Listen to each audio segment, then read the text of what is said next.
Oui, on vous prévient, ça marche. D'accord, super, merci.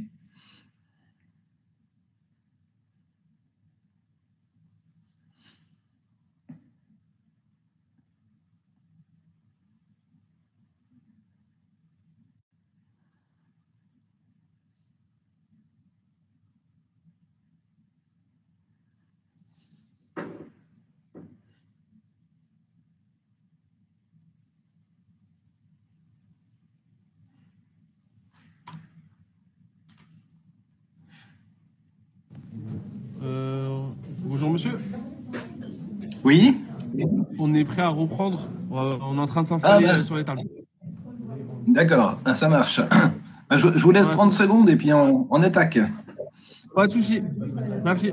D'accord.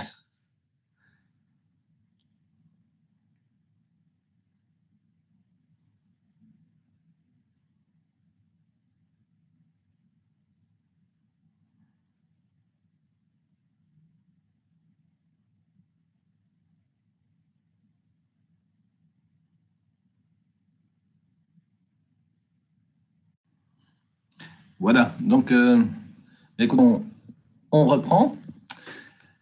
Donc on va passer à la diapo d'après. Alors, quatrième type de moulage, il s'agit du moulage en carapace.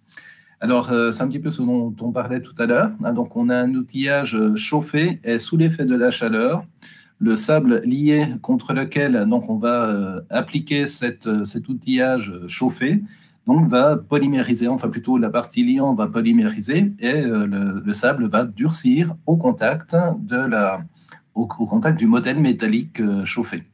Alors, comme cela, donc on procède par exemple en deux étapes. On fait un premier côté avec une certaine plaque chauffante. Ensuite, le deuxième côté avec l'autre plaque chauffante qui peut tout à fait avoir une géométrie différente. Et puis ensuite, on assemble les deux. Alors, on assemble les deux en clipsant sur le pourtour en fait des deux demi-carapaces. Et puis, pour plus de sécurité, eh bien, on va mettre l'ensemble dans un récipient où il va être maintenu soit par du sable flou, soit par des billes métalliques, etc., de façon à ce que ça reste bien stable au moment où l'alliage métallique va être introduit à l'intérieur de l'empreinte ainsi formée. Et donc, on peut obtenir donc assez facilement des pièces en utilisant relativement peu de sable en faisant cela.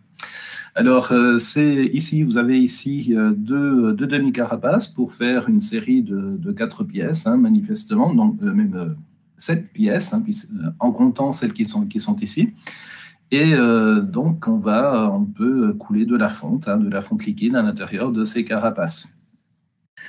Lors d'une visite d'usine que j'ai pu faire il y a quelques années, c'était chez Peugeot à Sochaux, il coulait des vilebrequins comme ça, des vilebrequins, peut-être pas des vilebrequins, plus exactement des arbres à cames, donc à l'intérieur de moulages carapaces.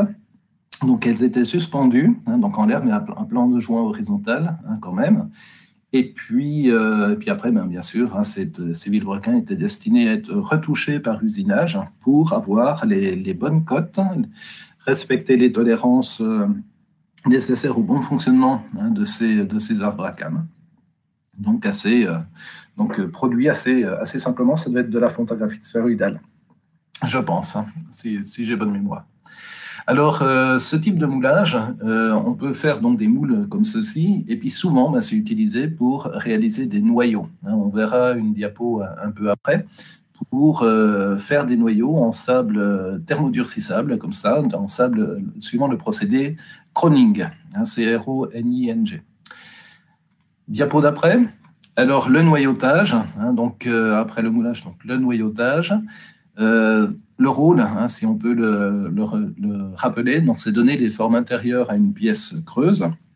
Ça peut être aussi à l'emboîtement d'un tuyau centrifugé pour donner la partie emboîtement qui est nécessaire à la solidarisation de toute une série de tuyaux les uns par rapport aux autres pour constituer un chemin d'amener d'eau potable, hein, par exemple, ou d'évacuation d'eau usée. Alors, la fabrication, donc on va utiliser ce qu'on appelle du sable à noyau, hein, ça va être du sable lié, ça va être un sable dur, hein, hors de question d'utiliser du sable à verre pour former des noyaux, surtout que ces derniers vont être sacrément sollicités, hein, lors du remplissage de l'empreinte, hein, et il ne faut surtout pas qu'il s'écroule à l'intérieur de l'empreinte au moment du remplissage, bien évidemment. Alors, on va utiliser une boîte à noyaux, donc ça peut être une boîte à noyaux manuelle, hein, telle que vous l'avez là, telle qu'on peut la trouver, par exemple, chez un fondeur d'art. Et souvent, ce sont des noyauteuses automatiques dans les entreprises mécanisées, hein, pour avoir une plus grande productivité, hein, des noyaux. Alors, ces noyaux, après, donc, on les place à l'intérieur des moules, hein, on l'avait déjà dit tout à l'heure. Alors, ça peut être quelqu'un, hein, qui fait ça, ou alors une machine, un automate. Alors, ici, vous avez justement le schéma d'une noyauteuse automatique, hein, qui nous permet de fabriquer des noyaux en quantité industrielle pour avoir une production de noyaux qui suit celle des pièces en parallèle. Diapo d'après. Alors, il s'agit d'un petit film. Je renonce à vous le faire jouer tout de suite, hein, j'ai peur que ça ne plante le système, mon PC notamment, hein, ça serait quand même dommage. Cependant, vous pouvez le trouver à l'adresse qui est ici, donc entre aujourd'hui et demain, n'hésitez pas à aller voir, hein, ça ne dure pas très longtemps, et ça résume toutes les étapes principales de la fabrication d'un moule et d'un noyau, jusqu'à arriver à un moule prêt à être coulé.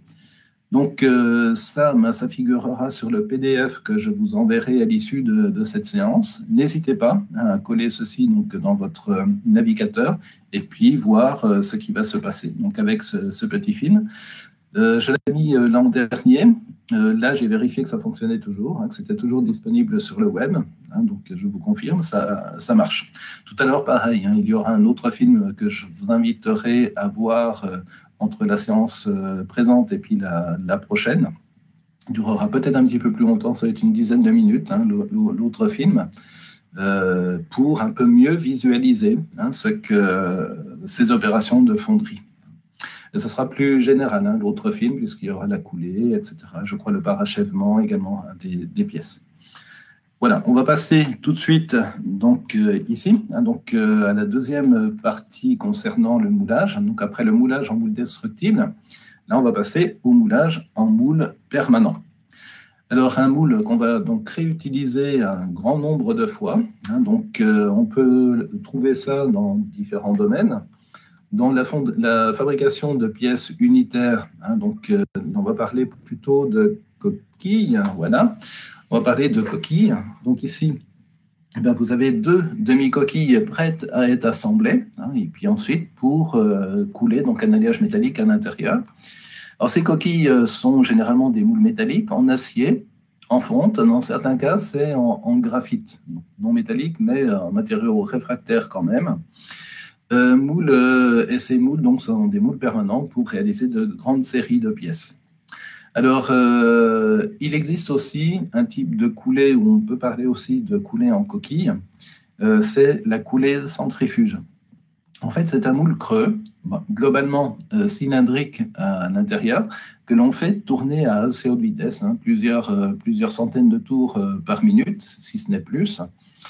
Et ensuite, on déverse le métal liquide par l'intermédiaire d'une pièce en acier réfractaire et garni d'un revêtement en céramique qui s'appelle un déversoir. Et ce déversoir, on va le faire circuler à l'intérieur du moule en rotation, de la coquille en rotation, pour déverser continuellement l'alliage métallique. Alors, tout alliage métallique peut être considéré, hein, pour cela, et un cas très particulier, c'est la fonte à graphite lamellaire ou la fonte à graphite sphéroïdale, que les tuyaux pour assainissement ou pour adduction d'eau peuvent mettre à contribution pour le cycle de l'eau.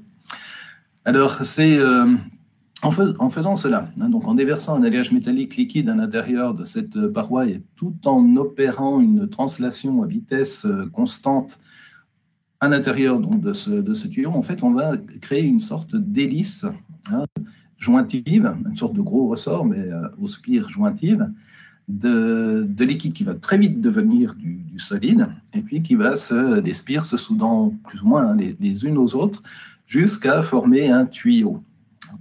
Alors là, donc, on sortira, donc, une fois qu'il sera formé, donc on est suffisamment refroidi, on ressort ce tuyau et puis on recommence. On recommence dans le moule, ce dernier n'ayant pas forcément d'ailleurs arrêté vraiment sa rotation. Il existe aussi en moulage, fonderie qu'on pourrait qualifier en moule permanente, en moule permanent, pardon, c'est la coulée continue. Alors la coulée continue, on rencontre ça par exemple dans les aciéries pour former des demi-produits que l'on appelle des brames, des billettes ou des blooms. Ce sont en fait des espèces de... Bon, imaginez une grosse pâte de fruits très longue, donc à section rectangulaire, et puis de longueur indéfinie, qu'il faudra bien sûr couper de temps en temps, de façon à pouvoir... on ne peut pas avoir une usine de longueur infinie non plus. Et ces demi-produits ensuite servent à être laminés à chaud ou à froid, donc à chaud au défilé, tant que la brame est chaude, ou après refroidissement en laminage à froid pour obtenir des tôles et faire des bobines, des coils de bobines de tôle d'acier. Alors voilà, donc là la pièce massive est extraite continuellement et simultanément à sa solidification. Il existe aussi en moulage permanent la coulée sous pression. Alors l'alliage métallique, généralement on utilise la gravité terrestre pour remplir l'empreinte. Puis dans certains cas, eh bien, il est nécessaire d'aller plus vite pour obtenir un remplissage qui dure moins longtemps, notamment lorsqu'on a un risque de compétition entre la vitesse de remplissage et la vitesse de refroidissement. Si la vitesse de refroidissement gagne la course, vous pouvez avoir une pièce qui ne soit pas complètement remplie, et donc qui est nécessairement rebut à ce moment-là. Donc, pour aller plus vite, parfois, on applique soit une pression en amont pour faire introduire l'alliage métallique plus rapidement, ou de l'autre côté, on peut aussi aspirer, faire ce qu'on appelle de la basse pression pour aspirer le métal à l'intérieur de l'empreinte. Donc, dans un cas comme dans l'autre, l'idée, c'est d'aller vite au niveau du remplissage. Dernière technique de la série qu'on va évoquer ici, et puis il y en a d'autres, mais on ne peut pas parler de tout non plus, c'est le tixoformage, on appelle aussi tixoforgeage. Et là, ce qu'on essaie de faire, c'est précisément ce qu'on cherchait à éviter avec la coulée sous pression, c'est-à-dire de risquer en coulée sous pression, ce qu'on ne voudrait surtout pas, c'est que l'alliage devienne et commencer un peu sa solidification alors qu'il est en train de remplir l'alliage, l'empreinte. Alors là, on fait exprès de faire comme ça, justement, de façon à obtenir des microstructures très particulières qui conduisent à des propriétés très particulières, notamment d'un point de vue mécanique, pour les pièces qui sont fabriquées. Par exemple, des alliages d'aluminium ou de magnésium. Donc, on peut remplir avec un alliage pâteux, mi-liquide, mi-solide, sous pression, parce que pour arriver à le faire rentrer dans l'empreinte, il faut appliquer une pression, parce que sa viscosité est énorme par rapport à un alliage métallique liquide. Et puis après, donc, la solidification se termine et vous obtenez des structures vraiment particulières. Donc, le tixoformage. Alors, quelques illustrations supplémentaires. Donc, il n'y avait pas la place de mettre tout sur une même diapo. Donc là, vous avez à l'écran le procédé un procédé de centrifugation des tuyaux. Donc, vous avez un schéma qui est à gauche. Donc, le principe, ici, vous avez le déversoir. Alors, il est beaucoup plus élancé que ça, bien sûr, puisque le tuyau est bien plus long que ce qu'il n'est figuré sur le schéma. Et la coquille qui est en gris ici, tournant, à vitesse constante, avec une vitesse de rotation constante et assez grande, eh bien, on déverse petit à petit donc le métal liquide, on forme une hélice, et puis on va obtenir ainsi un tuyau. Et, sur le schéma qui est ici, après, vous avez un piston qui éjecte le tuyau qui vient d'être formé. Dans d'autres cas, vous voyez, c'est plutôt quelque chose qui vient accrocher le bout du tuyau, notamment au niveau de son emboîtement, et qui le maintient alors que le moule est lui mobile et repart dans l'autre sens, tel que ce qui est là, ce qui a pour effet finalement de faire sortir le tuyau qui vient de se solidifier.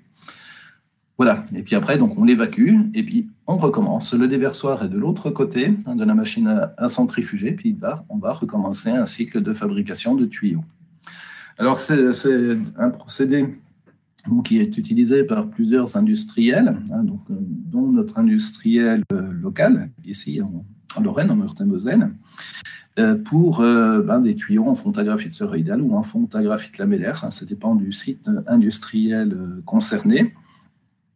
Alors, plus le tuyau est de diamètre élevé, plus le cycle de fabrication unitaire est long. C'est un peu normal. Et quand les tuyaux sont petits, ça peut aller très vite. À peu près en moins d'une minute, vous formez un tuyau, vous passez à la fabrication du tuyau d'après. Et c'est une halle qui, par exemple, chez Saint-Gobain-Pam, donc, se visite. Donc, il y a des groupes qui visitent sans problème. Donc, c'est fabrication. Il y a juste, il ne faut pas prendre en photo. Là, c'est une photo prise qui était sur le net, sur le site d'ailleurs de PAM. Et donc, c'est assez impressionnant quand on voit ça. C'est une sacrée productivité. Et il y a donc des tuyaux de très fort diamètre, puisque ça peut aller jusqu'à 2 mètres de diamètre nominal, c'est-à-dire le diamètre intérieur du tuyau. Et là, ça prend beaucoup plus de temps. Et puis pendant tout le refroidissement, en fait, le tuyau reste à l'intérieur de la coquille en rotation pour surtout éviter une déformation sous son propre poids pendant qu'il est encore assez chaud pour qu'une telle déformation reste possible. Puis après, vous avez un tuyau, vous pouvez vous promener dedans debout. Ça dépend de la taille de chacun, mais voilà, c'est assez impressionnant ces types de fabrication. Alors ensuite, donc on va passer à la coulée continue, donc la coulée continue d'acier, donc en provenance de l'acierie, ou à partir par exemple de la refusion de ferraille, ou à partir d'une fonte de haut fourneau qui sera passée entre-temps dans un convertisseur à oxygène pour éliminer la quasi-totalité du carbone et du silicium que la fonte de haut fourneau peut contenir, eh bien, l'acier à l'état liquide peut ensuite arriver ici et être, par l'intermédiaire d'une sorte de poche quenouille ou un bassin de coulée, eh bien, se déverser à l'entrée d'une lingotière. Donc, c'est ce qui est en bleu ici.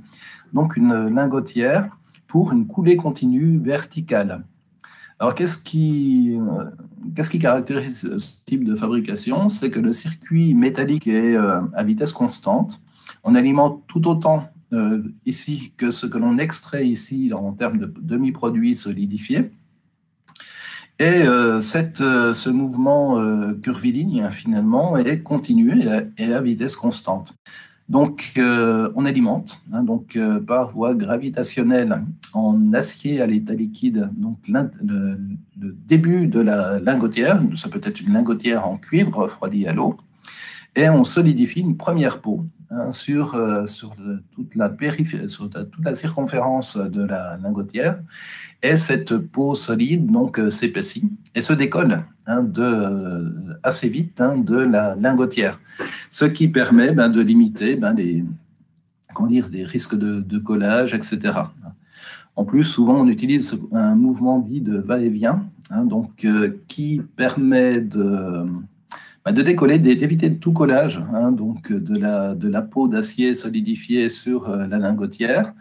Mais ce type de mouvement peut engendrer des marques en périphérie des demi-produits fabriqués, des marques qu'on appelle des rides naturelles et des rides d'oscillation.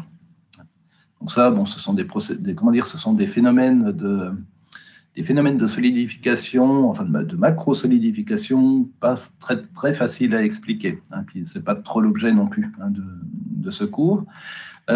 Ici, vous avez justement donc une photo prise dans une aciérie. Alors je ne sais pas où exactement.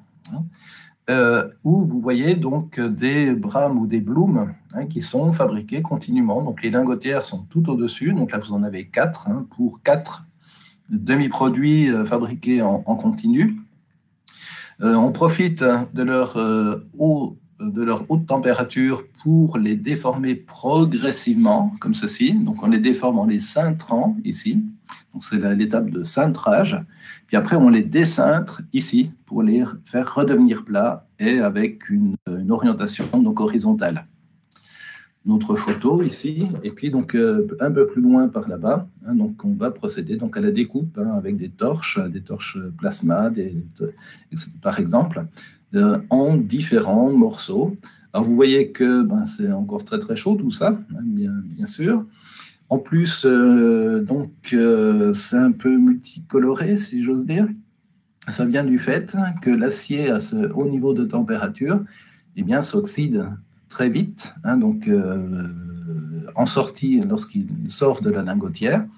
Et vous avez donc de l'oxyde de fer qui est sur la partie extérieure de ces demi-produits.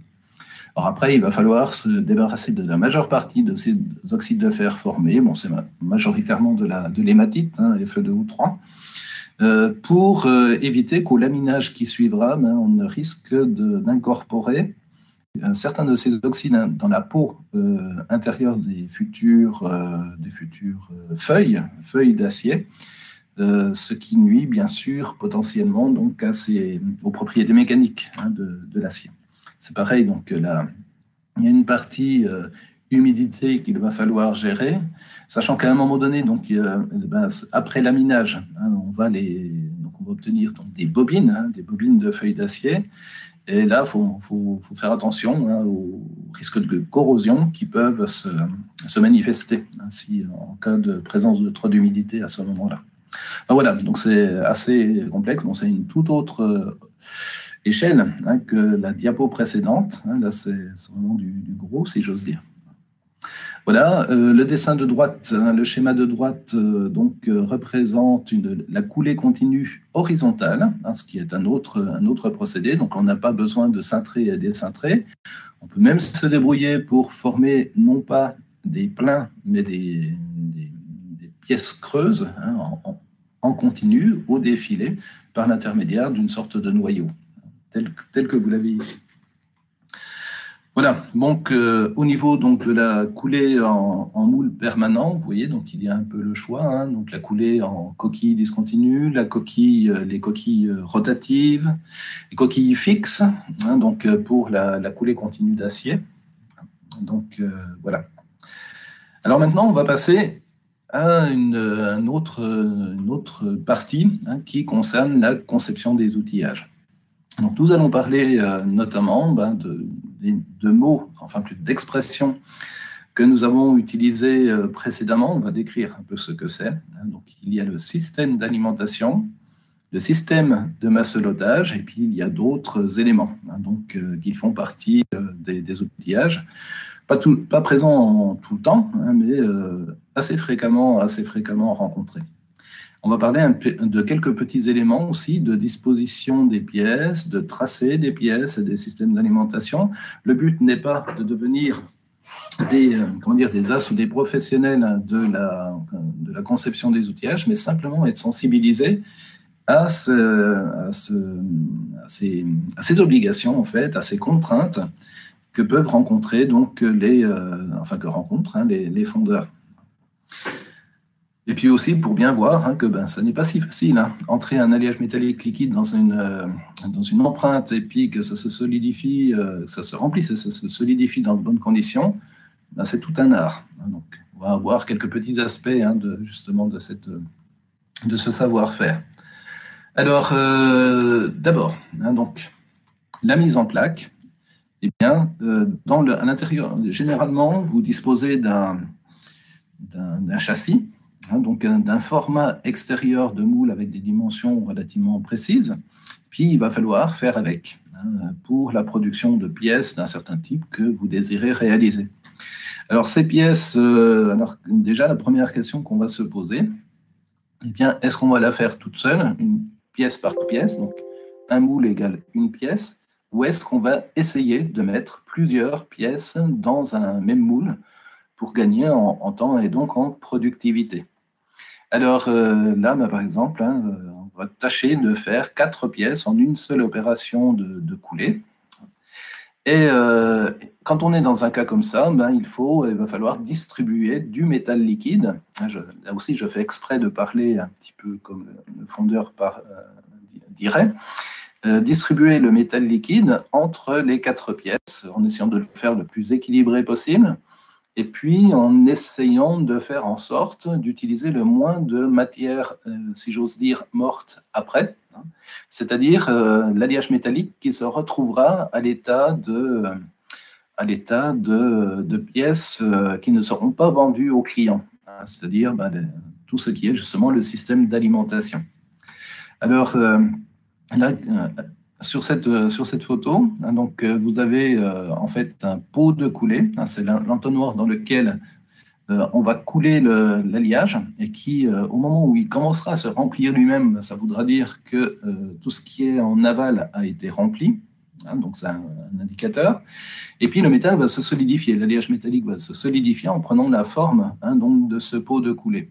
Ce pot de coulée, par l'intermédiaire d'une descente de coulée, c'est simplement un cylindre qui va aller un peu plus bas à l'intérieur du moule pour conduire l'alliage métallique liquide au niveau des pièces, va se poursuivre par des canaux, donc des canaux ou des chenaux, canaux de coulée, chenaux de coulée. Donc vous en avez un qui part à gauche, un qui part à droite, qui potentiellement, ici, potentiellement, et là c'est sûr, puisqu'on les voit, vont se séparer en 2 parties. Donc le flot du métal liquide va se séparer en 2 flots qui vont chacun donc atteindre une empreinte de pièces, une ici et une là. Puis pareil de l'autre côté. Alors ensuite, ça n'est pas fini. Ensuite, comment le métal liquide va-t-il entrer dans les pièces pour les remplir, dans les empreintes, les remplir et les solidifier sous forme de pièces, et se solidifier sous forme de pièces? Ça va être par l'intermédiaire de ce qu'on appelle une attaque de coulée.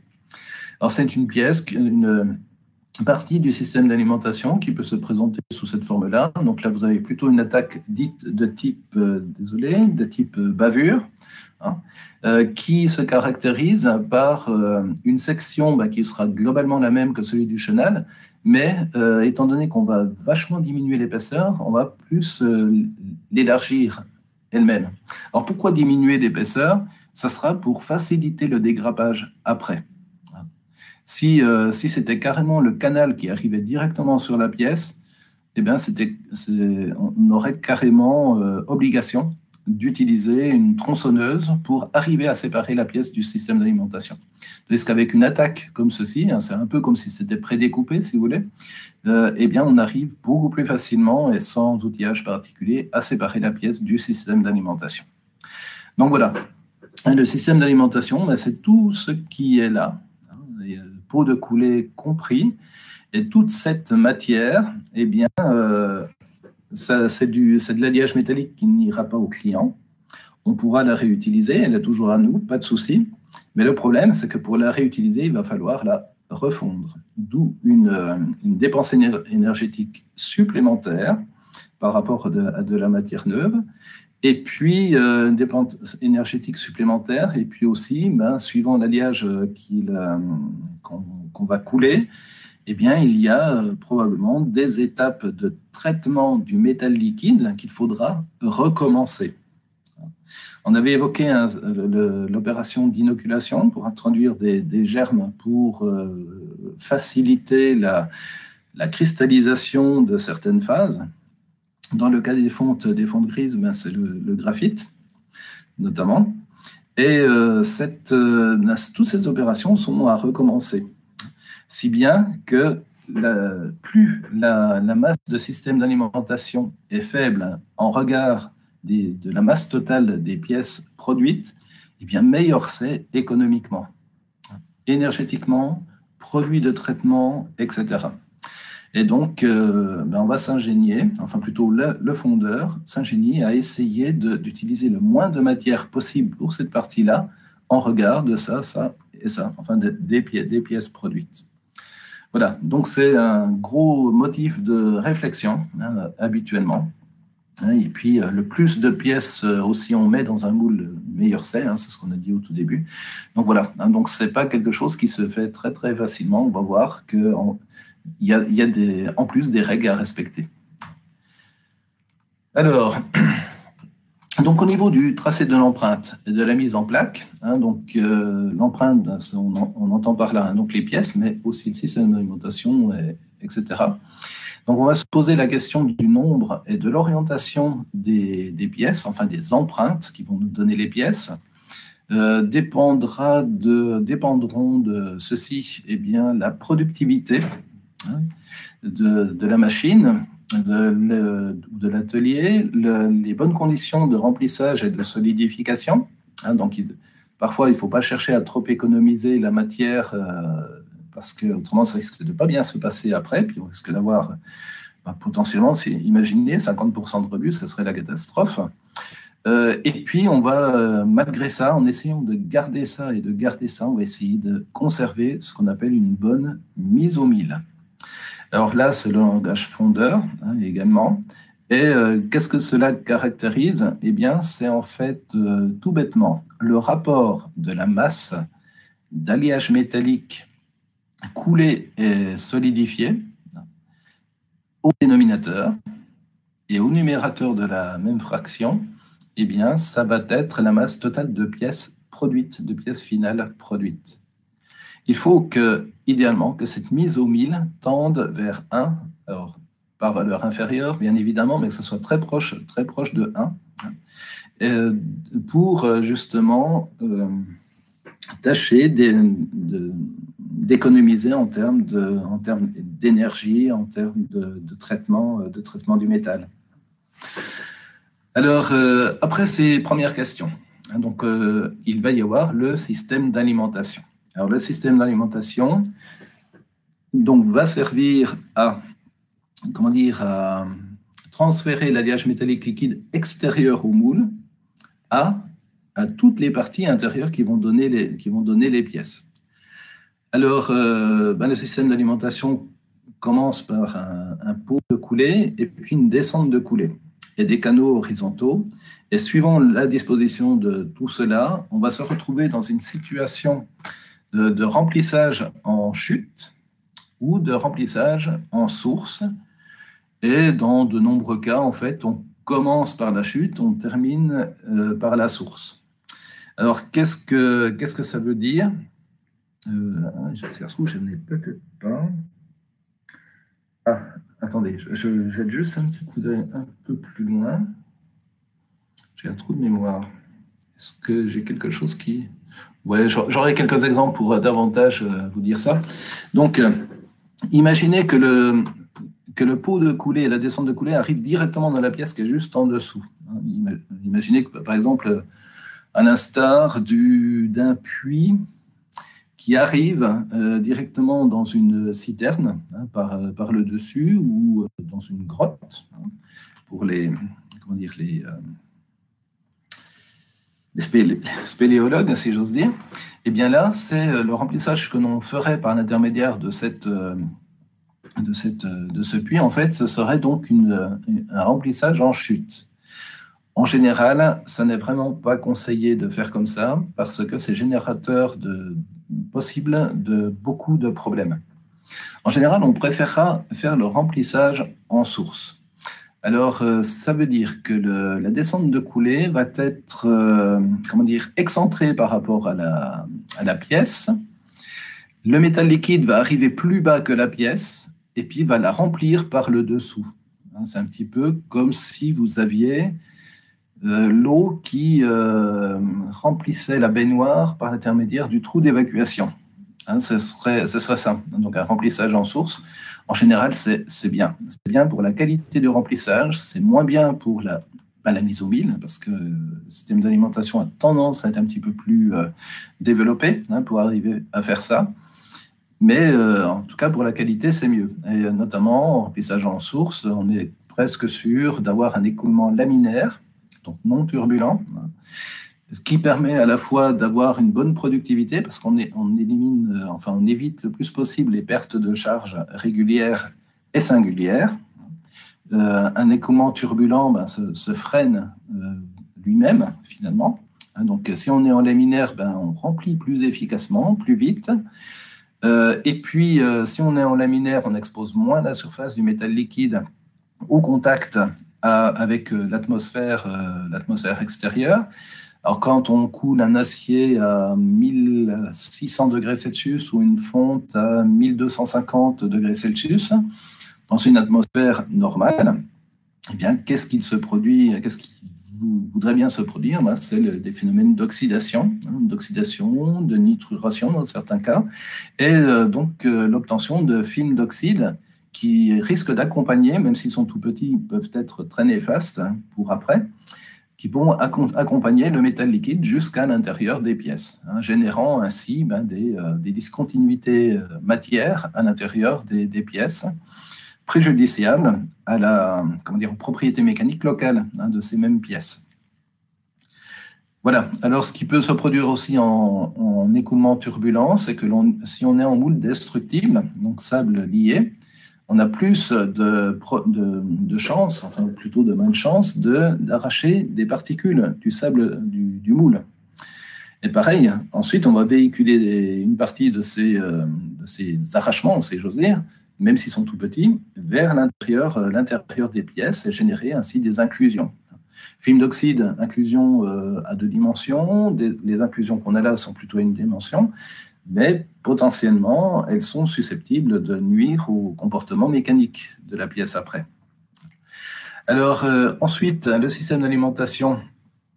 Donc, après avoir fait le choix entre chute et source ou un mix des deux, et puis l'avoir dessiné de façon à avoir un écoulement laminaire, eh bien, on va s'intéresser aussi à l'engorgement complet des chenaux de coulée. C'est-à-dire que toute la section des chenaux est occupée des chenaux de coulée, un chenal des chenaux, ou un canal des canaux, on peut parler aussi de canaux.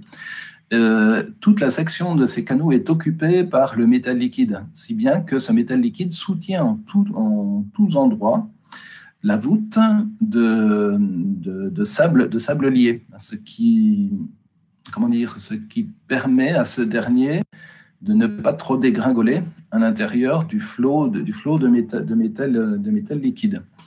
Donc, voilà. Alors, donc, déjà, il y a de la productivité, c'est vrai. Il y a beaucoup de mise au mine, parce qu'imaginez qu'on n'utilise qu'à 70% la section d'un canal, à la fin, il se remplira quand même. Et en effet, parce que nous, on aura un œil sur le pot de coulée. Ah, on se dit, c'est le truc, ça y est, l'intérieur est tout complet. Et si ça se trouve, ça faisait peut-être déjà quelques secondes que les pièces étaient complètes, et puis que là, en fait, on assiste indirectement au remplissage d'un canal qui n'était pas engorgé. Donc, productivité moins bonne, mise au mille moins bonne, parce que si le canal n'était pas engorgé, c'est qu'il aurait pu être plus petit, et de fait, eh bien, générer moins de matière morte, si j'ose dire, après coup. Exposition limitée à l'oxydation. En effet, si la surface du métal liquide suit bien la voûte de sable lié, il est moins exposé aussi à la réaction chimique à haute température avec l'air. Et donc, on a moins d'oxydation. Là où c'est particulièrement critique, c'est quand on est en moulage à sable à verre, parce que le liant du sable averse, on l'a vu tout à l'heure, est composé d'argile active, de la bentonite et d'eau. Si vous avez une voûte à l'intérieur du moule ou d'un canal qui est pendant une dizaine de secondes exposée au rayonnement d'un métal à 1200 degrés Celsius, la partie aqueuse du liant va bien évidemment s'évaporer et le liant va perdre ses propriétés de cohésion. Et si ça se trouve, dans les 3 dernières secondes, tout à coup, vous allez avoir une voûte qui va dégringoler dans le métal liquide. Si ce dernier avait fini de remplir les pièces, ouf, on s'en tire pas trop mal. Si ce n'est pas le cas, là, on a de sacrés paquets qui vont se retrouver à l'intérieur des pièces. Et sauf si vraiment ces pièces ne sont pas destinées à résister mécaniquement sous contrainte forte, si ce n'est pas le cas, ces pièces vont être rebues ou alors cassées prématurément chez le client, ce qui sera quand même un problème qui nous reviendra dans la figure à un moment donné. Voilà. Alors, oui, on parle de gale, parce qu'en effet, les défauts que l'on retrouve ensuite sur les grappes de pièces, suite à des phénomènes comme ça, ça apparente un petit peu au phénomène cutané de gale.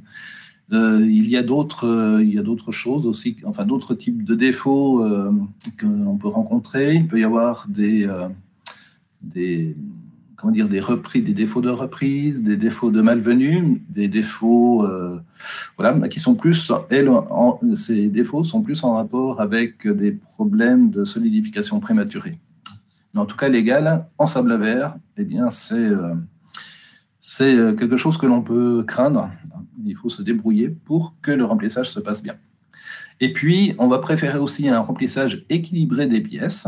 Donc, une pièce peut être remplie par l'intermédiaire d'une attaque, mais si la pièce est un petit peu imposante de par sa géométrie, de par sa taille, souvent, ça peut être 4, 5 attaques différentes qui aboutissent dans l'empreinte de la pièce, et donc cette dernière se remplit par plusieurs endroits en même temps. Et là, il faut que ça ne se remplisse pas trop n'importe comment, parce que c'est possiblement générateur d'autres types de défauts qui vont directement toucher la pièce, des défauts de type feuilletage. C'est un petit peu comme si vous aviez une première arrivée de métal liquide en un certain endroit, ensuite une autre arrivée par un autre côté, etc. Un petit peu comme une vague qui vient s'étaler sur la plage. Vous voyez à peu près ce que ça fait. Et la jonction entre les différentes vagues liquides qui se solidifient, bien sûr, au passage, peut ne pas être excellente. Et du coup, les propriétés mécaniques finales de la pièce, localement, peuvent être très mauvaises à cause de ça. Le macelotage et les refroidisseurs. Alors, le but de ceci, c'est d'éviter la formation de zones de liquide refermées à l'intérieur des pièces, qui conduisent des phénomènes thermiques qui conduisent à des rotations, c'est-à-dire des défauts à l'intérieur des pièces. On verra quelques exemples après. Alors, le macelotage, lui, permet d'avoir des points chauds choisis par nous, qui nous permettent d'éviter justement d'avoir des refermements d'isotherme T égale liquidus à l'intérieur des pièces. Et puis les refroidisseurs ont l'effet contraire, mais en fait peuvent avoir la même utilité que les macelotes en gérant la façon de se déplacer pour les nappes T égale T liquidus, T égale T solidus également, à l'intérieur des pièces pour éviter que ces nappes isothermes ne se referment à l'intérieur des pièces. Alors, les pièces elles-mêmes, il faut faire attention. Il y a des interactions mécaniques qui peuvent se créer avec le moule.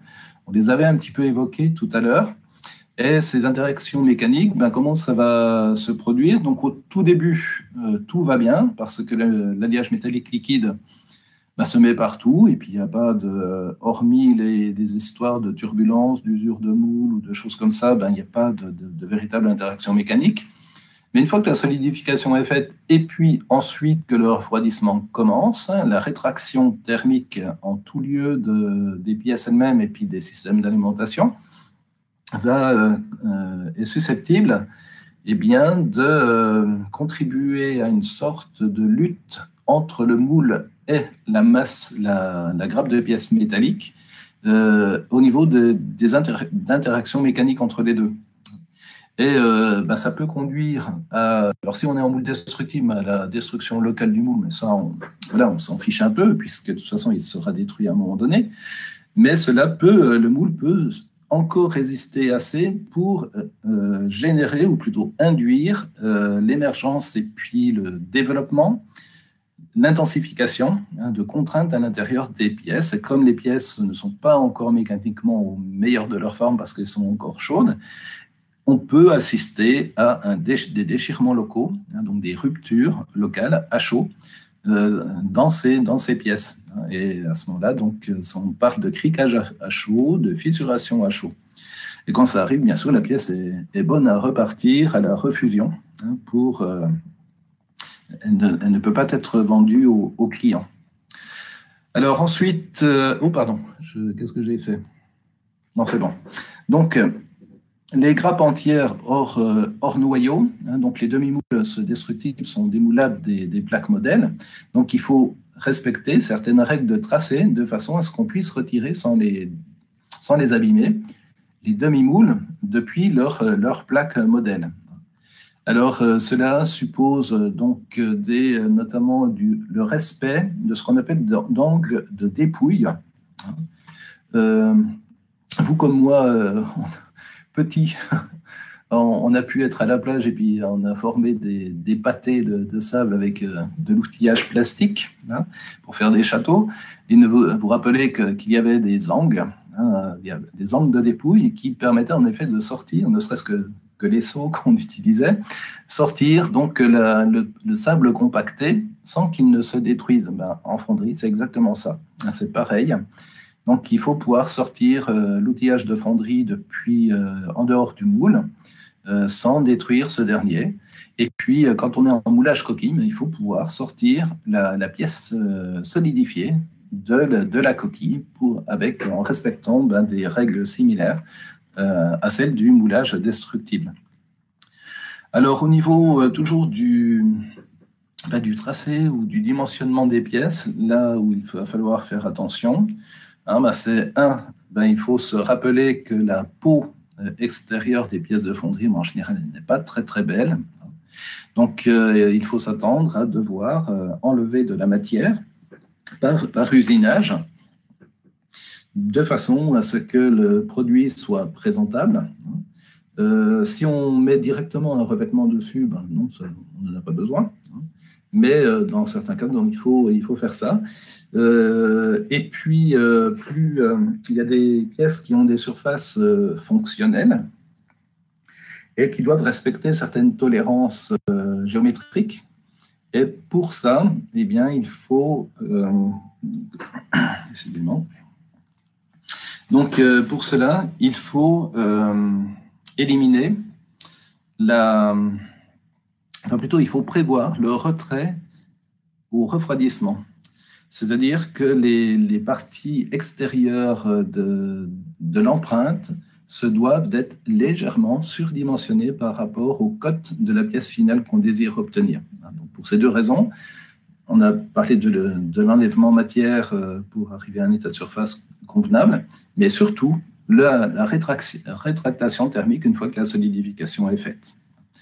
La plupart des alliages métalliques connaissent cette rétraction thermique.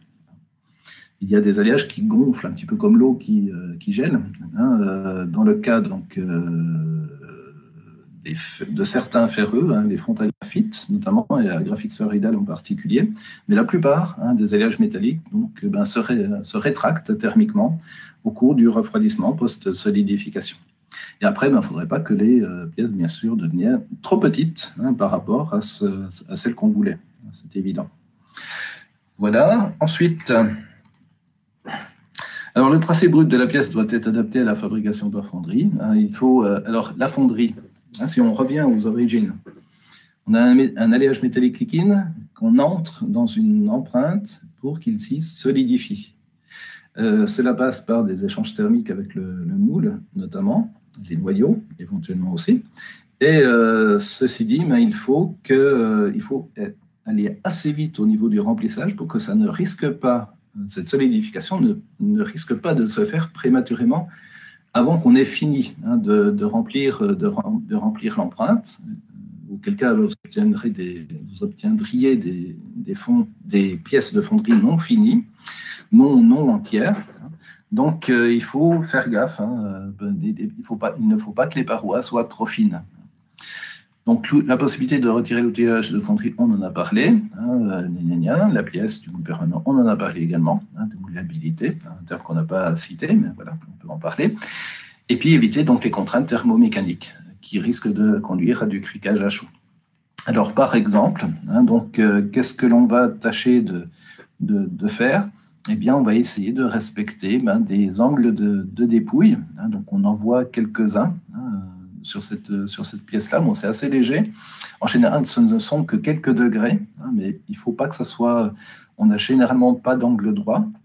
Généralement, on a aussi des congés de raccordement, parce que vous savez que des changements brutaux de section sont générateurs possiblement de contraintes intensifiées en cas de chargement mécanique, donc les coefficients de concentration de contraintes.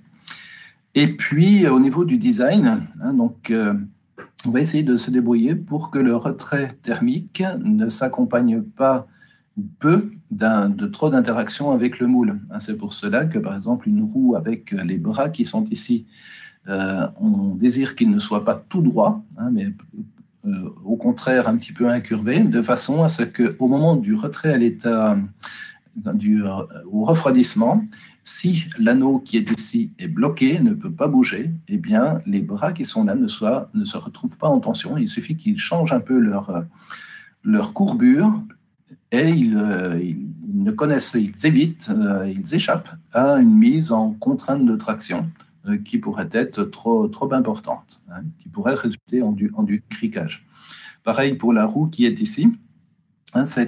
Ici, donc là, on est tout droit, on n'est pas circulaire comme c'est ici, mais vous remarquerez qu'on n'est pas dans le même plan. Donc ça descend en allant vers le moyeu. Les 4, là, descendent en allant vers le moyeu. Et au moment du refroidissement, si ça ne peut pas bouger à cause du moule, eh bien, il y a ça qui va revenir un petit peu par là, permettant aux 4 arbres en se réorientant, de ne pas trop souffrir d'une mise en traction trop importante, ne pas risquer de criquage à chaud.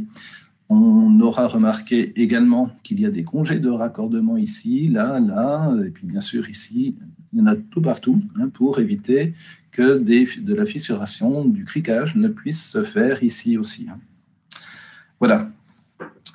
Alors, au niveau, on va parler des éléments du système d'alimentation, absolument nécessaires pour apporter le métal liquide, bien sûr, là où il va devoir se solidifier.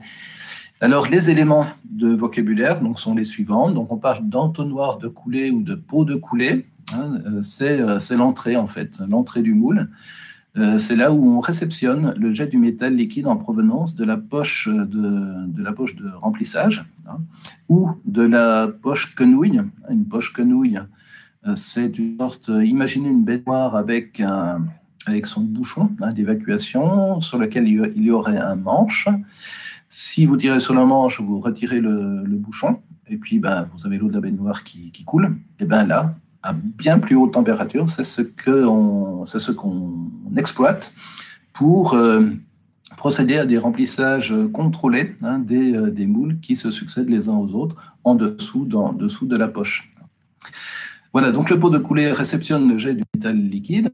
Ensuite, il le communique aux canaux et chenaux horizontaux par l'intermédiaire de la descente de coulée.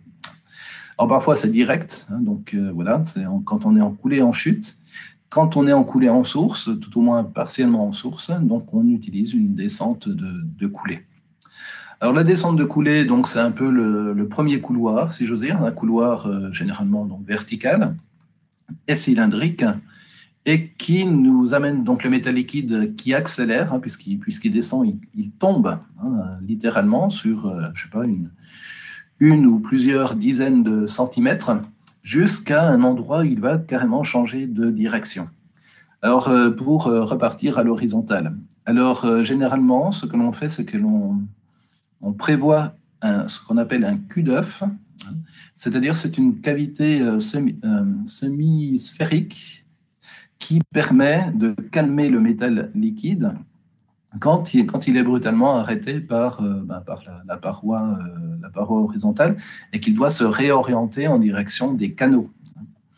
Donc, en disposant d'un cul d'œuf, on a moins de risque d'arrachement de sable en alliage, en moulage destructible, qui pourrait conduire à des inclusions après dans les pièces. Alors ensuite, donc, on a une répartition horizontale du métal liquide dans les chenaux qui partent dans différentes directions. Il peut y en avoir qu'un, mais généralement, si on cherche à faire plusieurs pièces d'un coup, donc on a plusieurs chenaux en général. Leur fonction, c'est d'amener le métal liquide en différents endroits d'une même pièce ou à plusieurs pièces, donc, quand on est dans le cas de grappe. Entre le chenal et la pièce, donc, il y a une ou plusieurs attaques de coulée.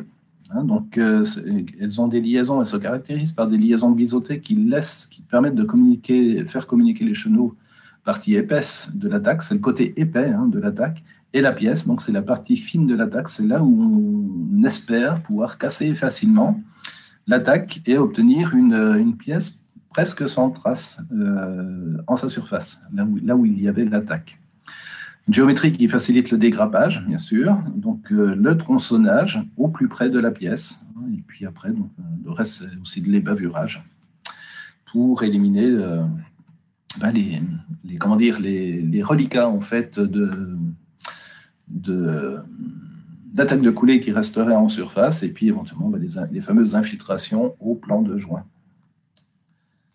Alors ensuite, donc un exemple, donc ici un pot de coulée, ici donc la descente de coulée, et puis un chenal principal avec de part et d'autre, 4 attaques qui vont alimenter donc donc 4 attaques qui vont alimenter une ou plusieurs pièces de ce côté-ci, les mêmes attaques de l'autre côté qui vont alimenter d'autres pièces. Ici, donc, une autre disposition. Donc, vous voyez, donc ici, la descente de coulée, un premier canal qui se sépare en deux. Ici, on va alimenter soit une pièce, soit 3 pièces. Donc, une pièce avec 3 attaques ou 3 pièces avec une attaque chacune. Puis pareil pour l'autre côté. Vous avez toutes les pièces qui sont ici. Et dans le rectangle qui est ici, vous voyez qu'on occupe relativement bien la surface. Donc, au niveau de la quantité de pièces par moule, ça n'est pas mal. Là, vous avez encore un autre exemple de disposition. Donc, on a la descente de coulée qui est quelque part là, et puis le métal liquide va partir comme ceci. Alors, dans un premier temps, en fait, il va partir tout droit. Et il va arriver assez vite jusqu'au bout, et par effet de contre-coup, comme on ne peut plus aller là, on va aller par là ensuite pour la suite du métal liquide. Tout ça, va s'engorger, et puis après, on va remplir ici. Puis une fois que tout ça sera engorgé, on va commencer aussi à remplir ici. Et donc, on va remplir les 6 pièces, non pas exactement simultanément, mais à peu près en équilibre. Voilà, donc vous aurez remarqué qu'ici, il y a des portées de noyaux pour avoir des parties creuses à l'intérieur de ces pièces. Vous remarquerez aussi une chose, c'est que il y a une dégressivité de ce canal central. Vous voyez, donc là, une grosse section, puis là, un peu plus petite, et puis là, encore un petit peu plus petite. Quand on sera en régime permanent de remplissage des pièces, sachant qu'on perdra de la matière ici et là, enfin de la matière de l'alliage métallique liquide ici et là, on a besoin d'un peu moins qui passe ici. Donc, en prélevant ici, en prélevant là, le débit va être plus faible ici. Donc, du coup, on a tout intérêt à réduire la section parce qu'on n'a pas besoin que ça soit plus, que ça reste avec cette section-là. C'est bon pour la mise au mille et c'est surtout bon pour la qualité des pièces parce que si on était resté avec la section qui est ici, on aurait eu un décollement, ce que le fondeur dirait des décollements de veines fluides, hein, donc il faut mettre des guillemets autour, qui aurait pour effet de faire rayonner sur la paroi supérieure du moule, et imaginez qu'il s'agisse d'un moule en sable à verre, on a déjà décrit ce que ça pouvait occasionner comme problème. Là, après avoir prélevé ici, on prélève là, donc il faut à nouveau un raccourcissement, enfin une diminution de section, pour la suite, pour arriver donc à la fin, hein, donc pour les pièces là. Ce schéma est assez riche par le fait que vous remarquerez qu'aussi, regardez, hein, donc vous avez des angles de dépouille sur les 3 parties hein, du canal central pour faciliter l'enlèvement de la plaque modèle hein, sans risquer d'abîmer le moule de sable. Vous voyez, grâce à ces angles de dépouille. Là, on voit un petit peu mieux la dégressivité des sections. Hein, vous voyez, donc là, hein, donc le canal principal arrive là, on alimente ici, on alimente là. Donc, du coup, on a besoin de moins de sections ici. Alors, on ne va pas faire un truc vachement brutal, surtout pas, parce que là, c'est sûr, on éroderait le sable. Donc, on va faire une certaine dégressivité, une diminution progressive de sections pour aller de là à là, sur une petite longueur, hein, de façon à faciliter l'engorgement de ce canal sur toute sa longueur. Pareil ici, et pareil là. Voilà, hein, donc autrement, d'autres problèmes qui peuvent émerger, hein, donc c'est les changements de direction. Hein, donc le métal liquide a une certaine inertie. Bon, je ne suis pas personnellement très mécanique des fluides. À une époque, j'étais plus mécanique des solides. Mais bon, hein, on sent que si on tourne, on a une sorte de force centrifuge qui risque d'apparaître aussi, de s'appliquer un peu au liquide.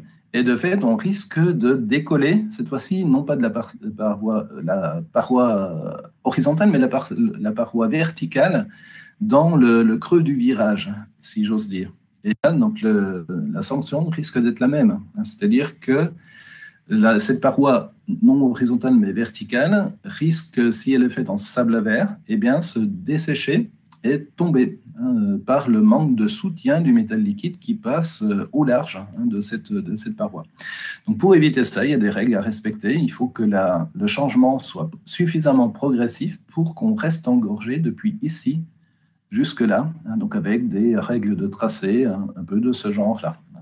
Le rayon de courbure moyen de ceci étant supérieur ou égal à 4 fois donc, la largeur du canal. Voilà, donc le même genre de souci hein, peut être rencontré ici. Hein, donc, lorsque vous avez un canal qui va ensuite poursuivre, ce canal passant à côté en fait, d'une attaque hein, par l'intermédiaire de laquelle on va commencer à remplir déjà une pièce. Donc là aussi, hein, pour éviter que pendant tout le remplissage de la pièce, on ait le fameux décollement de veines fluides, hein, ici, il faut respecter quelques règles géométriques qui sont indiquées ici. On revoit les coûts des dépouilles. Hein, vous voyez, donc un angle de dépouille de 10% ici, de 10% là, etc. Hein, donc il y a des petits concentrés de règles de tracé à respecter qui sont sur ces petits dessins. Voilà. Alors, donc après le système d'alimentation, donc on va parler du système de masselotage. Ah oui, pardon, attendez, je reviens juste un petit coup en arrière. Le système d'alimentation ne doit pas être trop long non plus, hein, puisque la mise au mille ne serait pas trop bonne.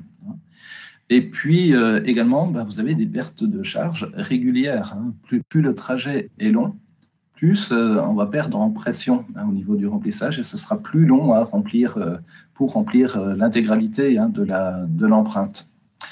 Donc là aussi, il faut Voilà, il faut faire attention avec ces... Et puis ici, donc, vous savez aussi de la perte de charge singulière. Vous avez aussi des pertes de charge un peu à mi-chemin entre singulière et régulière lorsqu'il y a des filtres qui sont mis en plein travers des canaux. C'est quelque chose qu'on verra un peu plus tard. Voilà, donc je reviens ici, donc le système de masselotage.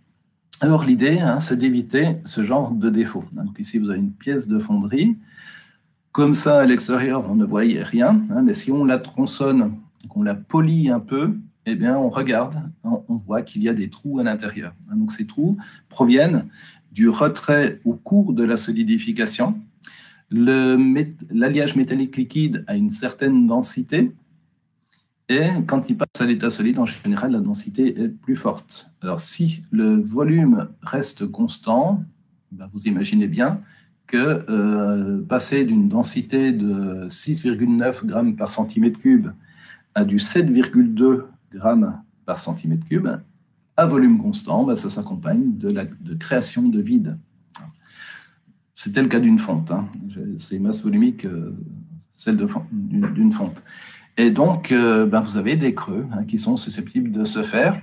Alors, s'il n'y a pas moyen de bénéficier d'apports d'alliage métallique liquide en provenance d'ailleurs, pour éviter que ce phénomène ne se fasse, ça y est, vous avez des défauts, des rotassures.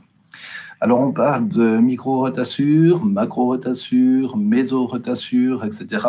Donc, suivant les tailles de ces défauts, des fois c'est tout petit, des fois c'est entre deux bras dendritiques, donc là c'est vraiment très très petit, et puis des fois c'est quelque chose qui peut être centimétrique, voire plus grand.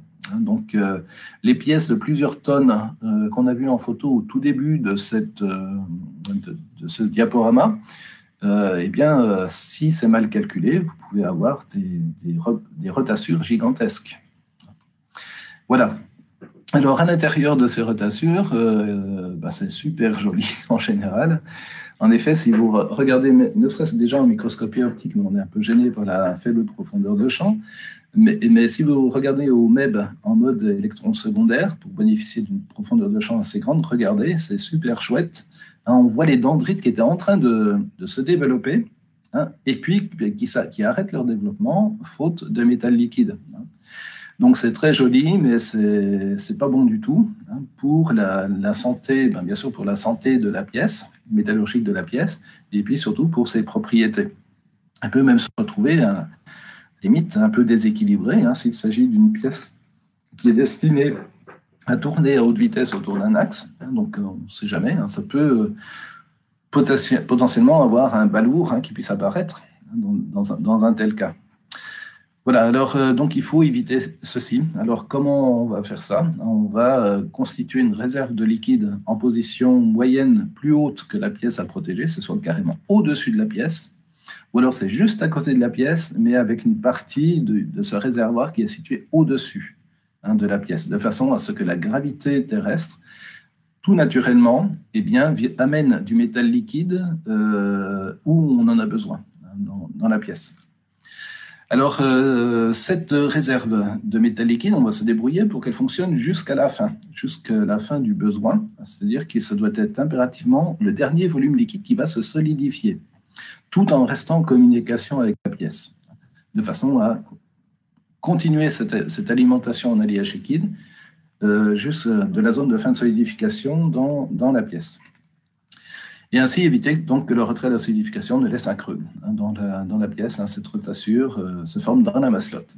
Du coup, la masselotte, elle n'est pas vendue au client. Elle est retirée par tronçonnage à la pièce et puis on la refond. Ça fait partie du métal à recycler. Donc elle participe aussi, hélas, à une mauvaise mise au mine, mais dans certains cas, on n'a pas le choix. Il vaut mieux avoir une mauvaise mise au mine et des pièces bonnes plutôt que des pièces mauvaises. Voilà, donc c'est ça le principe. Alors, le système de masselotage, donc au-dessus ou à côté de la pièce à protéger, il y a quelques petits dessins qui expliquent un peu ça. En vert, c'est la pièce à protéger, vous voyez, elle est assez simpliste sur ce schéma.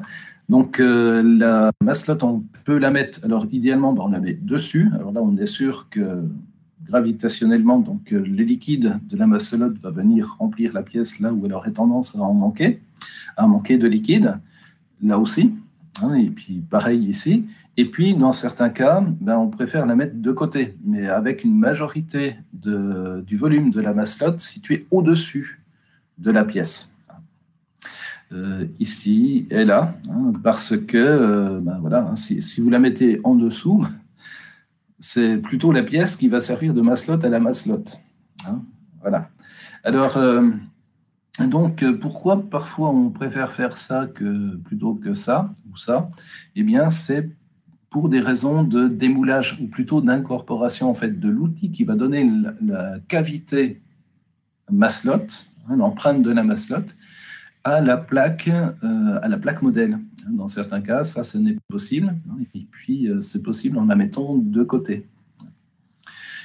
Voilà. Alors, si on est en moulage artisanal, bon, on est moins limité avec les histoires de plaques modèles parce que rien ne nous empêche, en fait, de forer le moule supérieur, de façon à créer un espace qui servira de masselotte. Après, il suffit de bien aspirer le sable qui aurait pu se décrocher, puis on se retrouve avec un moule propre, et puis voilà, on a la masselotte qui est au-dessus. Mais quand on est en chantier mécanisé exploitant des plaques modèles,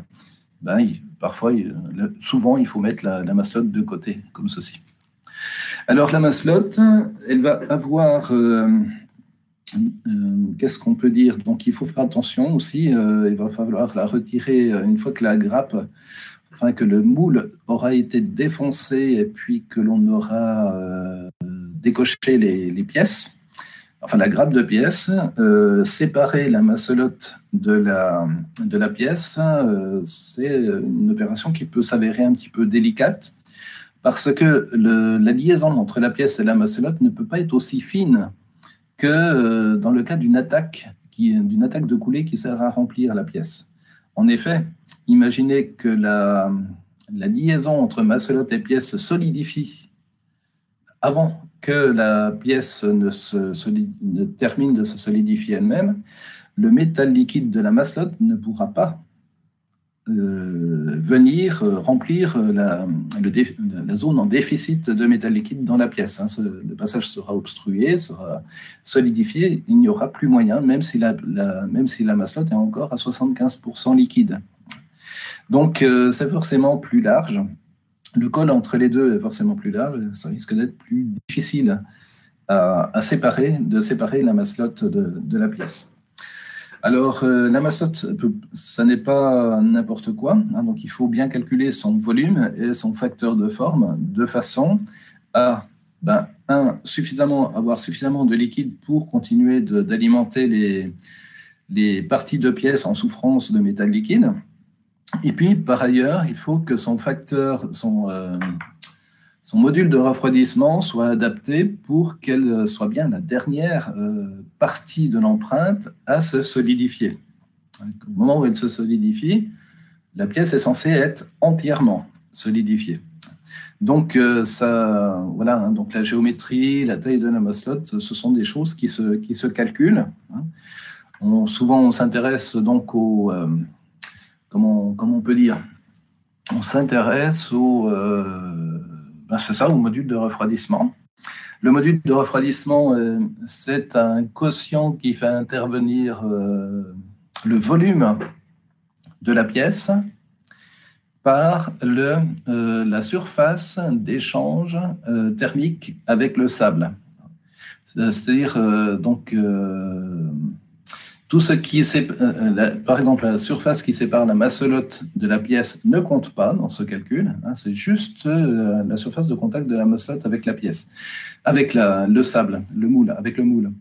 La pièce elle-même peut être décomposée en différentes parties pour calculer manuellement les modules de refroidissement des différentes parties de cette pièce en vue d'isoler, en vue d'anticiper sur les parties qui seraient susceptibles de se solidifier en dernier, totalement. Et ça, en faisant ce type de calcul, même grossièrement, on voit à peu près où il faut mettre la masselotte pour protéger la partie la plus concernée de la pièce. Alors ça, bon, le fondeur, comment dire, a cette sensibilité-là, hein, donc enfin plutôt le designer des pièces moulées a cette sensibilité-là, puis il arrive à voir assez facilement où c'est qu'il faut mettre des masselottes. Ensuite, bon, calculer les caractéristiques de la masselotte, c'est un petit peu plus complexe, mais on arrive à faire ça. Puis autrement, maintenant, de plus en plus, hein, on a donc l'aide de l'informatique, des calculs thermiques qui nous permettent de cibler avec plus de précision, hein, donc les endroits qui seraient concernés. Puis faire des essais virtuels d'effet des masselottes, hein, sur les pièces, avant même qu'on usine quoi que ce soit en termes d'outils, d'outillage de fonderie, de plaques modèles, etc. Donc on en reparlera de ça. Voilà, donc ensuite, alors nous en arrivons donc d'autres éléments, hein, que l'on peut rencontrer à l'intérieur du moule. Lorsqu'on remplit de métal liquide une empreinte préalablement vide, elle n'est pas si vide que ça, vous avez quand même de l'air à l'intérieur, hein, de l'air souvent d'ailleurs un peu humide, et il faut que cet air puisse facilement céder la place au métal liquide qui arrive.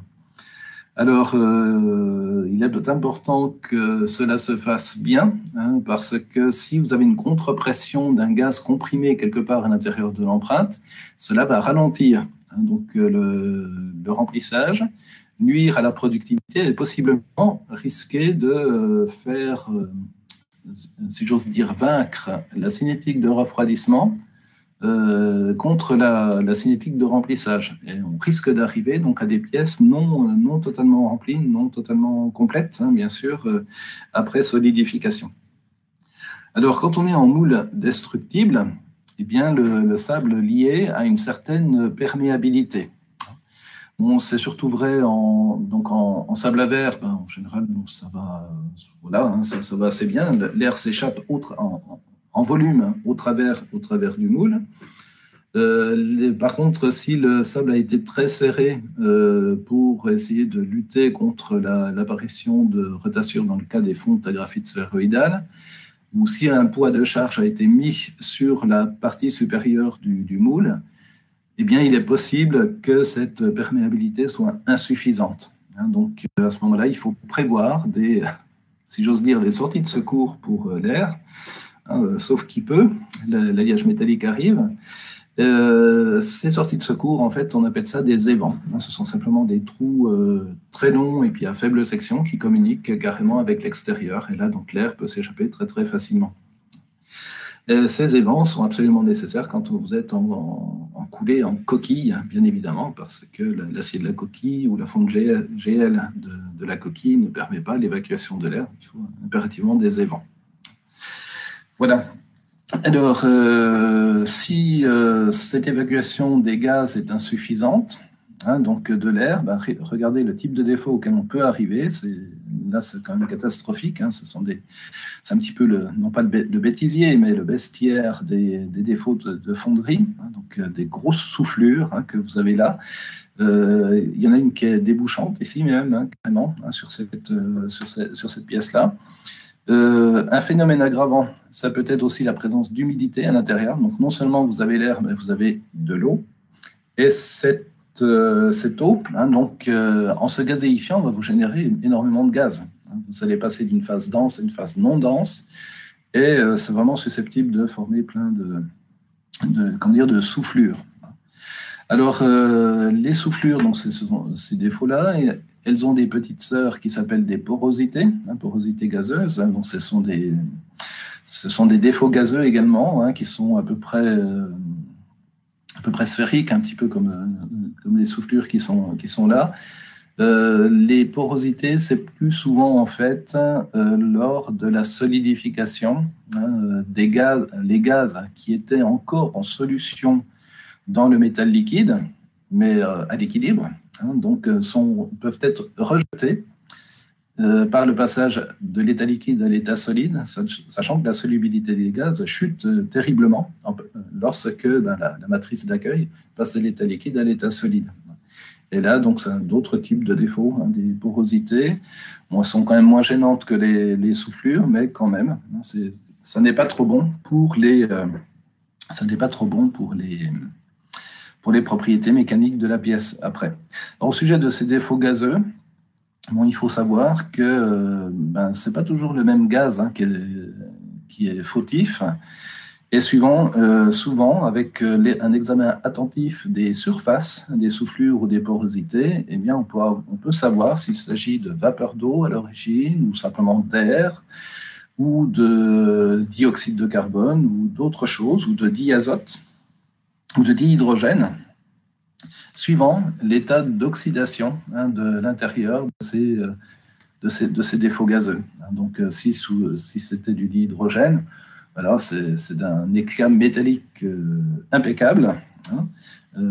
Voilà, c'est pas du tout oxydé. Par contre, si c'est de la vapeur d'eau, de l'air, forcément, donc c'est plus oxydé. Puis il y a des teintes un peu particulières quand il s'agit du dioxyde de carbone.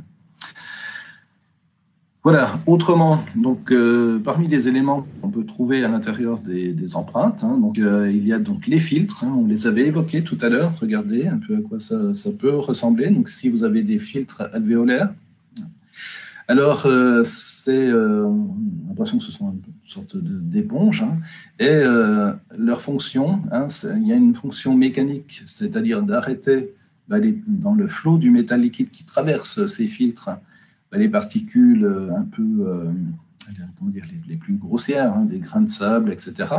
Et puis des particules plus petites, etc., peuvent passer au travers de ces trous. Mais il y a des réactions physico-chimiques, hein, qui les scotchent sur les parois du filtre. Donc la matière du filtre n'est pas choisie n'importe comment. Et donc vous avez des effets de tension de surface, etc., qui peuvent arrêter les petites particules qui restent scotchés, si j'ose dire, par les parois du filtre. Voilà, alors mettre un filtre comme ceci n'est pas anodin. Déjà, c'est une manipulation supplémentaire dans la réalisation du remmoulage. Il faut quelqu'un ou il faut un robot, hein, qui mette ces filtres, qui ne sont pas non plus donnés. Et puis, après, la fonte qui finira par se solidifier à l'intérieur des filtres sera inutilisable, hein, puisque ce sera un mélange céramique-métal. Et puis aussi, le remplissage en pâtit beaucoup. Bien sûr, dès qu'il faut traverser un filtre, vous avez des pertes de charge assez considérables. Et donc, le temps de remplissage peut se trouver sensiblement allongé, hein, par l'utilisation des filtres. Voilà, donc il faut savoir ce qui est le mieux, hein, dans chacune des situations. On en met ou on n'en met pas, etc. Les évents, hein, donc on en a parlé, c'est pas la peine d'aller plus loin, d'en dire plus. Parfois, on met des poids sur les moules. Alors, souvent, c'est pour éviter que le demi-moule supérieur se soulève, hein, sous la pression métallostatique en fin de remplissage. Donc, en effet, en fin de remplissage, vous avez le métal liquide qui appuie un petit peu partout sur les parois supérieures. Si le demi-moule est un peu épais et puis pas très lourd, hein, vous avez une pression métallostatique depuis la surface du pot de coulée jusqu'au niveau du plan de joint qui peut être assez importante et qui peuvent soulever un peu le moule. De fait, vous risquez d'avoir davantage d'infiltration de métal liquide dans le plan de joint.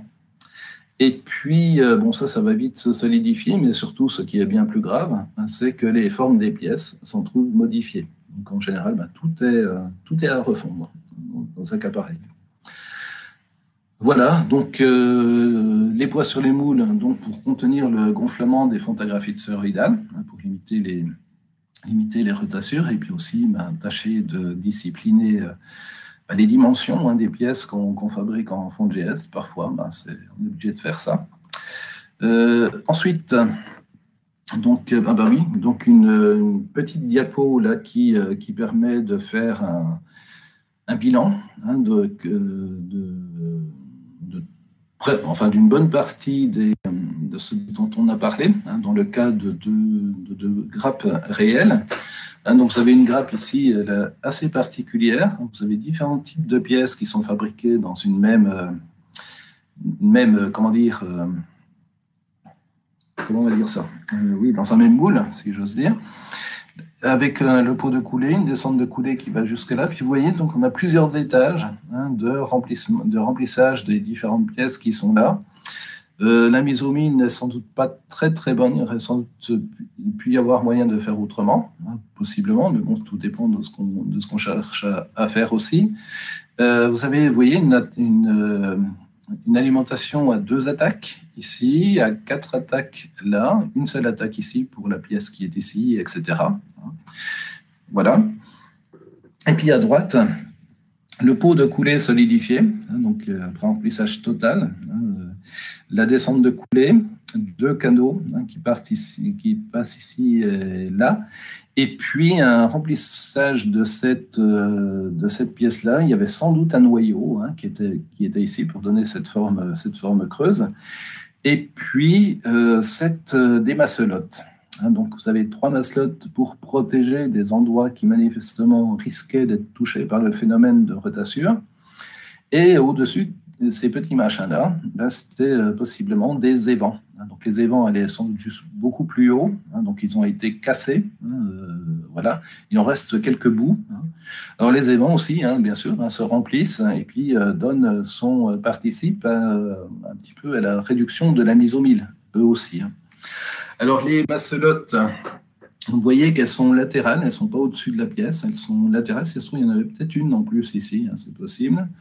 Et elles ont été le lieu de passage du métal liquide qui remplissait la pièce, ce qui leur a permis de se remplir en tout dernier et d'être, en étant rempli en tout dernier, c'est avec du métal qui ne s'est pas encore beaucoup refroidi. Donc elles sont très chaudes.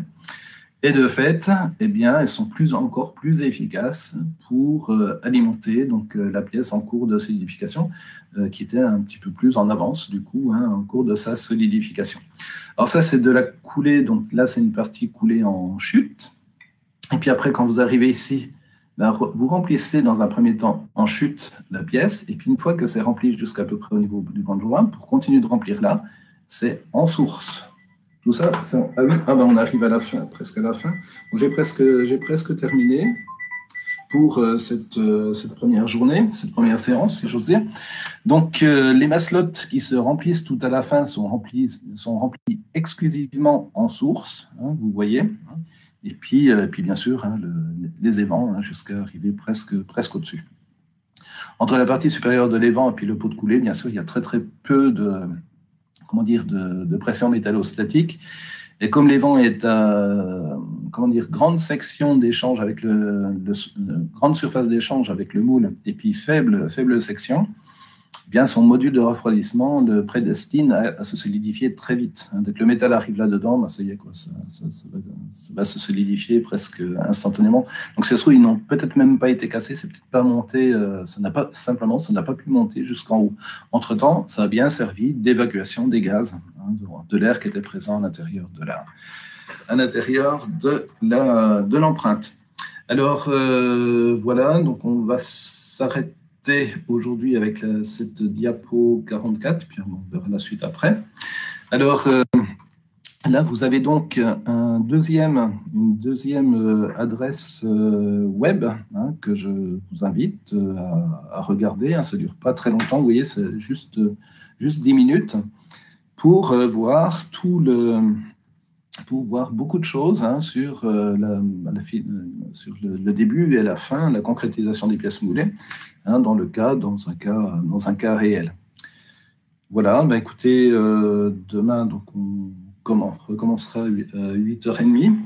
Donc pareil, j'essaierai de me connecter un petit peu à l'avance. Alors si d'aventure un ou quelques-uns d'entre vous pouvaient être en ligne, non pas à 8h30, mais disons 8h20, pour qu'on voit si ça fonctionne bien, puis qu'on puisse commencer à l'heure.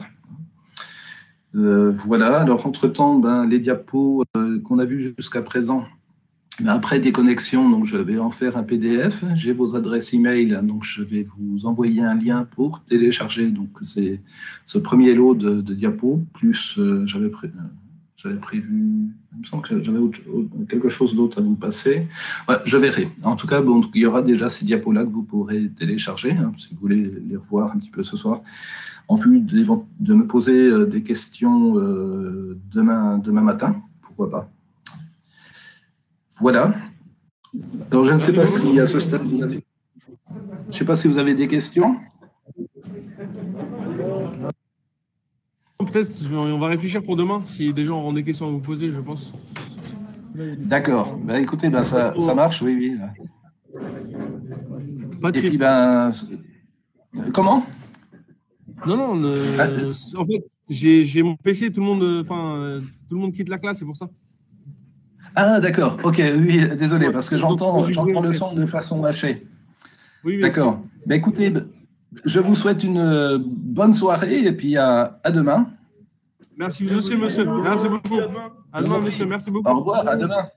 Merci, au revoir. Merci. Au revoir.